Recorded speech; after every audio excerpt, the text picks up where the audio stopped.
I aspire to be a prostitute. I love money. I love men. I love selling dreams. This is the motto of the life of Mary, a woman of the world. She was an excellent prostitute. She is good at serving all kinds of clients. She could satisfy all kinds of requests. Unlike ordinary prostitutes, she did not only do it for money, but she enjoys it very much. Like her motto, she likes to have contact with men. Her heart also yearns for a true love. She is confident in her profession. There are young people who come for the first time. There are older men with gray hair who struggle to walk upstairs, and men who can't respond without being stimulated. She handles them all with ease. But no matter what kind of man, she was just a visitor. This day, she was not having a good time with a guest. The servant hurriedly handed her a bouquet of flowers. She said without mercy to tell your boss, he's an asshole. She walked to the garbage bin in her apartment, throwing the flowers away. As she was about to go upstairs, she hears a man's whisper from the trash heap. Sweet,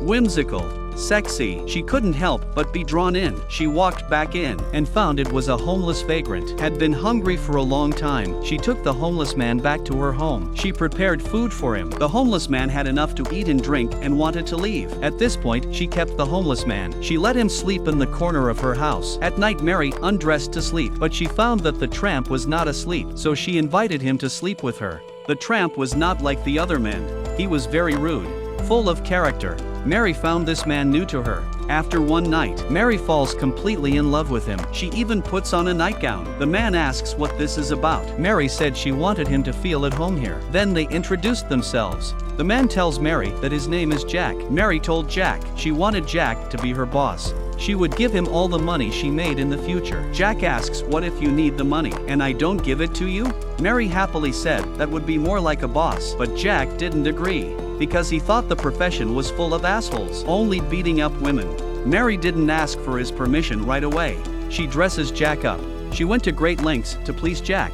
For Jack's sake, she would run all the way to the store to buy bread, and then come home and give it to Jack. She was afraid that if she was a minute late, Jack would leave. Looking at Jack still sleeping, she fell to her knees in happiness. She thanked God for giving her the best gift ever. If this gift was not the best, she would have gladly accepted it. In the end, Jack became Mary's boss. With Mary's help, Jack put on a suit and leather shoes, with his pockets full of money. Because Mary had customers all day long, he had to wander the streets all day long. He couldn't stop thinking about Mary, but Mary worked all day long. This made him very depressed. One day he walks into a nail salon. He was served by a young blonde woman. Her collar was very low. Her white breasts were dangling in front of his eyes. He said he already had a woman. He wants the woman to put her clothes back on. The next second he leads the woman to the hotel. This prostitute is in love with the homeless man. She gives all her hard-earned money to the man, but the man uses the money to find a lover outside and forced the lover to work as a prostitute to make money too. Jack and this woman had sex. This woman's name is Linda. She fell in love with Jack at first sight. When it was over, Jack gave her $2,000 and told her she deserved it for being so beautiful. Jack continued to have sex. He turns around and hooks up with other women on the street. Even the neighbor woman is throwing herself at him. He couldn't help but gloat about his charm. Finally, he got tired of this life. He went back to Mary. He asks, "Do you still want me?" Mary is overjoyed and asks in return, "How could I not want you?" Mary embraced him happily and came home. Jack slapped Mary a few times. Mary was not angry at all. When he returned to Mary's side, Jack was unrepentant. Instead, he demands more from Mary. He asked Mary to buy him a bigger house so that he could have a place to stay during the day. Once he had a big, spacious house, he assisted Mary full-time. He also served tea and water to the guests who came. But he also hated the excessive demands of the guests. He asked Mary for a large sum of money to buy a car, and then he gave it to Linda. Linda, under his fierce pursuit, her feelings for him grew. Perhaps out of guilt for Mary, he made Linda sell her body too. He made Linda sit at the bar and solicit men. This was too much for Linda to bear. He asked Jack to break up with him. Jack realized that Linda could no longer leave him. He drove away on purpose. It didn't take long for Linda to catch up with him, asking Jack to give her one more chance. This time, Linda followed the note Jack gave her and found the room. Linda nervously took off her clothes with the man to the bathroom. The man put his hands on her. Linda felt an overwhelming sense of humiliation. She couldn't help but shed tears. The man saw the difference in Linda. He asked if someone had ordered you to do it. Linda cried and said that she had done it of her own free will. At that moment, The man pulled out his ID. It turned out that he was a police officer in charge of pornography. After being arrested, Linda had no choice but to confess to Jack, so Jack was also arrested to the police station. Then Mary was also invited as a witness here. The police officer told Mary what happened. The police told Mary everything. He also read Linda's testimony to Mary. When she heard the story of Linda's relationship with Jack, Mary was very sad, but she still couldn't let go of Jack. She was walking down the stairs with no energy. She looked up and saw Linda. She loves Jack just as much as Mary does. In order to save Jack, the two women decided to join forces. Mary finds a lawyer she knows. They met with the lawyer at a bar.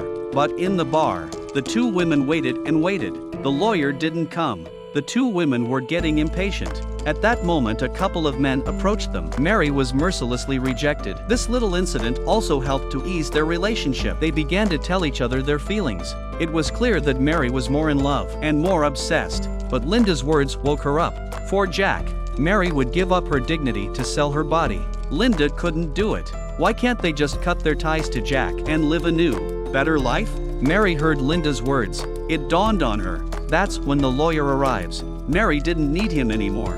Mary and Linda went to church. Mary was going to tell Linda about her new plan for her life. Jack had played with the feelings of two women, and his evil deeds got him thrown in jail. When he is finally released from prison, the person he misses is no longer there. Mary told Linda she was determined not to sell her body. She was going to find a man to have 2 children for him, to watch variety shows or American serials together. Curious, Linda asked Mary what she was looking for in a man. Mary looked up and saw the type she liked, and told Linda that the show was about to begin. Mary walks up to the man, handing the man the coin he needs. She asks the man if he wants to have 2 children with her. The man had never seen such a strange woman. He quickly pushed her to other men, but Mary only decided on this man. She even leaned into his arms like a bird, told the man she just needed someone to keep her company. As she saw the man's heart start to flutter, Mary immediately left him again, returned to Linda's side, and told Linda that this was the end of the line. And sure enough, the man had caught up with her. Looking at the beautiful Linda, he also invited Linda to go out with him. Linda shyly agreed. On the other hand, Jack has been released from prison. He had been missing Mary in prison. He imagines that Mary will be waiting at the door. He sees a figure at the door. He rushes to the door, overjoyed, only to find that it wasn't Mary. Jack is devastated. He finally realized that he cherished Mary, but Mary had left him. He even tried to go back to prison, but the guards stopped him and told him that the prison was full. Once again, he walked down the road, lost in thought. He thought of Mary. Mary had never written to him in all those years. All the letters she had sent had been returned. Mary had not forgiven herself. And then the woman she had just confessed to be wrong also came up to him. This woman was also very lonely. She had been waiting for a man like Jack. She was willing to serve Jack all the time, although Jack was very reluctant, but he went home with the woman. On the other hand, Mary's husband could never find a job. He went to a fat businessman to ask for a job. The fat businessman told him that he was blacklisted by the industry. He gets angry and beats the man up. On the way back, he tried to beg. The street was full of pedestrians, but no one would give him anything. He returns home empty-handed. Mary had given birth to 2 lovely children. He told Mary about his experience. When Mary heard this, she told him to put the children to bed. He put the children to bed. He found that Mary had found stockings from the bottom of a box. She was going back to her old job. The man is moved and hugs Mary. Mary gets dressed and plans to leave. She told the man all she needed was for the man to love her. So, the man said the same thing that Mary had said. She felt that Mary was a gift from God to him, but the man didn't stop her. Mary was dressed in a mink. She looked beautiful and luxurious, but no one gave her a second glance. She took a man by the hand, asked the man if he needed help. She said she was short of money, but the man said he was poorer than she was. Only one man wanted Mary, but he also put the price down to 1/5. Mary was so angry that she wanted to fight with the man, but then she met Linda, who was pregnant. Linda was pregnant and said her belly hurt. Mary helped Linda back home. It turned out that Linda was also pregnant with the man's child. Back at the house, Mary found out that Jack had come home too. Jack hadn't forgotten about Mary. Mary and Linda pretend they don't know Jack, and together with her husband, they treat her like a homeless person. Jack doesn't say a word and refuses to leave. And then Linda's stomach hurts again. The baby was coming. Mary took the opportunity to get rid of her husband. She asked him to go to the hospital with Linda. Now Mary and Jack were the only ones left in the living room. Mary slowly walked up to Jack. She didn't understand if they had anything to say to each other now. Jack just burst into tears. He said he was sorry 3 times in a row.